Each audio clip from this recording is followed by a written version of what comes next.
আজ 22শে শ্রাবণ আমাদের কবিগুরু অর্থাৎ রবীন্দ্রনাথ ঠাকুরের প্রয়াণ দিবস, অর্থাৎ আজকের দিনে তিনি মারা গেছিলেন। সারা পৃথিবীব্যাপী তার নাম ছড়িয়ে আছে কবিগুরু নামে। তিনি একসময় নোবেল পুরস্কারও পেয়েছিলেন। আমাদের বাংলা সাহিত্য জগতে এক অনন্য অবদান আছে। নাটক, গান, আবৃত্তি, কবিতা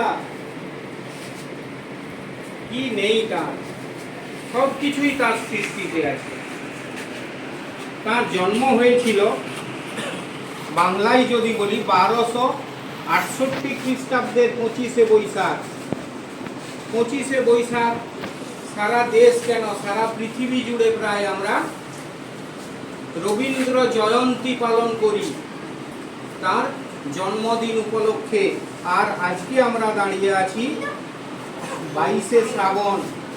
আজ থেকে অনেক বছর আগে 1348 বঙ্গাব্দে আমাদের ছেড়ে চলে গেছিলেন। ইংরেজি সাল বলতে গেলে বলতে হবে 7ই আগস্ট 1941 সাল।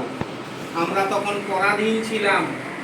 পরাধীন ভারতবর্ষ থেকে তিনি বিদায় নিয়েছিলেন।